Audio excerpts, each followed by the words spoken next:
Alrighty, welcome back everyone. We just got into a little bit of update on some of the programs that are really starting to click and might just be problems going forward for some of the teams in their conference and in the college football world. But let's get into a hot take Thursday, and I think rotations are going to win someone a national title this year. And we've talked about this a lot on this show, and it's the worst kept secret in college football right now, but depth matters today more than ever has in the sport. You have to win at least 16 games to get yourself a national title now, and that is a really, really tough feat. Obviously, 15 games was plenty hard, but adding another one to that, maybe even 17, depending on where you fall, it's not going to be easy. I can promise you that. So I think when you look at a number of different things, when you look at particularly the NFL, they're going to play 17, and you got to play 20, 21, I think, actually, to win a Super Bowl now, and the team that handles the injuries and the bumps and bruises tends to be the one that lifts the Lombardi at the end of the day, or the one that has Patrick Mahomes, but that's a totally side point that we can get into later. But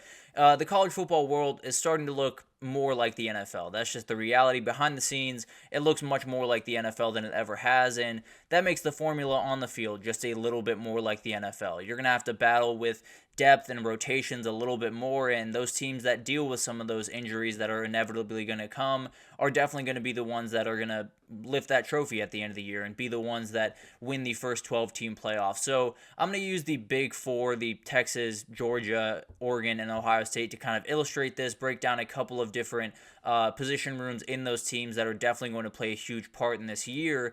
And let's start with the Texas wide receivers. I think when you talk about this group, I think it was Kyle Flood that was talking at some summit a couple of days ago and maybe this past weekend, where he said they have 9 guys going into fall at that position that they feel like can play this upcoming year. And that is a really, really cool thing, but also create some questions about how you're going to rotate those guys in, who's going to start, how it's going to work out, especially with the transfer portal right over your shoulder, how all of this is going to work out for Steve Sarkisian. And I think you brought in Isaiah Bond, you brought in Silas Bolden, you brought in Matthew Golden, and you have plenty to choose from. There's no two ways about that. I think when you look at the top line guys, I think Jonte Cook could make that jump. DeAndre Moore is someone that it seems like could be starting in that slot position, but you're going to have to rotate guys, and it's going to be a little bit of a new thing for Steve Sarkisian, because when you look at his past teams, especially even last year, when they were on the field, or when the offense was on the field, it was Xavier Worthy, A.D. Mitchell, Jordan Whittington. For pretty much every single snap, those were your 3 wide receivers, and then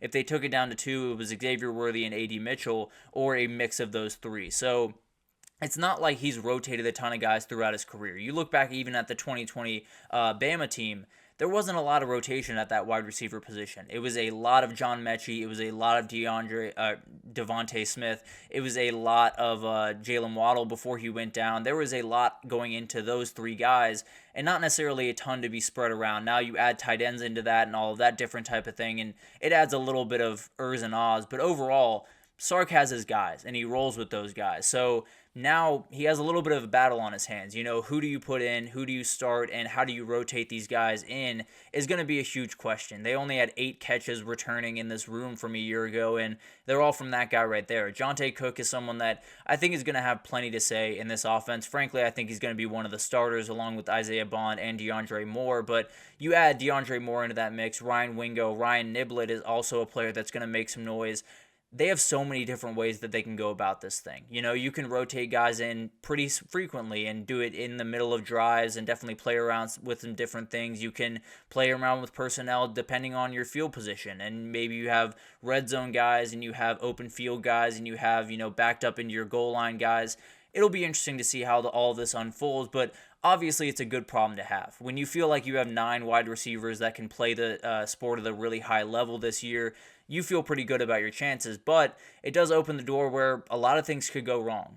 You could rotate in the wrong guy at the wrong time, or you could not rotate enough, and then guys get frustrated and the locker room hurts a little bit. So it's going to be tough to kind of figure this out for Steve Sarkisian, especially because he doesn't necessarily rotate guys too much, at least in the past when it comes to the wide receiver position. So it's going to be kind of an interesting experiment out there in Austin, and frankly, it's going to be one of those that likely will decide their season in a lot of ways. But let's move on to the Oregon defensive line, and they have 2 dudes on the interior of this defensive line. When you talk about Jamari Caldwell and Derek Harmon, they're absolute monsters. Kenyon Hudson-Ware is also a really fantastic player, but they're probably going to need more than that. When you talk about this conference and the physicality that you're going to have to play in the Big Ten, you're going to have to be ready to go every single week, and you can't just have two guys that are ready to go. I think when you talk about the really dominant defensive lines across the country over the last couple of years, it's not just two guys. Obviously, the Texas team last year had Devondre Sweat and Byron Murphy. They were incredible players, but they're not nearly the players that they were a year ago if you don't have guys like Alfred Collins and Vernon Broughton coming in when they need to kind of give these guys breathers. So it doesn't necessarily need to be anything aggressive, but you're going to need guys like Amari Washington, like Terrence Green, like Michael Gardner, Aiden Breland to make some plays on this defensive line if you're going to be able to keep up with the Michigans of the world, with the Ohio States of the world from the physicality standpoint. So I think Oregon did a number of really good things this year in the portal, and I think the biggest one was bringing in someone like Jamari Caldwell on the interior of that defensive line, but you're going to need to step up against some really good offensive lines this year, and you're going to have to really impose your will in some respects on that defensive line, and I think they have the players to do it, but you're going to have to rotate some guys in, and you're probably going to have 4 or 5 guys at that position alone that are able to play pretty much at the drop of a hat. So, excuse me. So, it's going to be kind of a battle. Excuse me, I apologize. It's definitely going to be kind of a battle. If they can figure that out, they definitely have a real shot to win a national title. They already have a real shot, but they definitely would be a shoe-in to win a national title because it's a really good group that they have, but rotating those guys in is not necessarily going to be the easiest thing in the world and could hypothetically cause some problems for them on the physicality side of things. Let's talk about, now let's talk about the UGA DBs, because I think this is a group that a lot of UGA fans feel pretty good about, but definitely have a little bit of worries. You know, when you talk about that UGA defense, this is one of the worries along with defensive tackle. I think they'll tend to be fine at both positions, but overall, there are some big-time things that are going to have to happen on that back end, and I think you start with Malachi Starks. The front line is really solid in my eyes. Malachi Starks is one of the best DBs in the entire country, maybe the best, depending on who you talk to.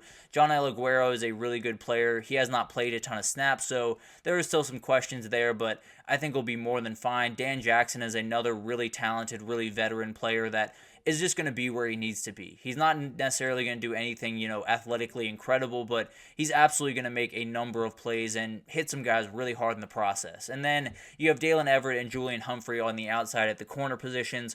All those guys I think are going to be really solid this year, but you're going to need guys to rotate in, and you're going to need guys to give these guys breaks throughout the game because there's going to be some real passing attacks that walk into Athens or they have to walk into their stadium, and it's going to be tough to deal with. But you talk about guys like Jake Pope, who came over from Bama. Ja'Cory Thomas in that picture right there has to be ready to roll right behind Johnny Aguero. Daniel Harris is another cornerback that I think is going to be absolutely huge for this team. But I think when you really talk about the two players that are likely going to be not the most important, but definitely players that are going to have plenty to say about the way that this back end works this upcoming year, you look at the two freshmen. KJ Bolden and Ellis Robinson are absolutely huge for this team, and I think when you look at them, they're going to play big snaps. There's no two ways about that. In fact, Kirby Smart said KJ Bolden is further along than Malachi Starks was his freshman year at this time, and he played a ton his freshman year and made some really remarkable plays. So they feel really good about him right now. Ellis Robinson's going to have to make some plays right behind, Daniel Harris and Dalen Everett and Julian Humphrey. He's that guy on the outside, and he's going to have to make some plays this upcoming year, and rotating these guys in and out is not going to be an easy thing. Now, having Malachi Starks in the middle of that field that essentially will never have to come out makes you feel a lot better about things, but overall, rotating those corners and those DBs in and out is going to be an interesting battle for Tarvarius Robinson and the entire UGA staff. But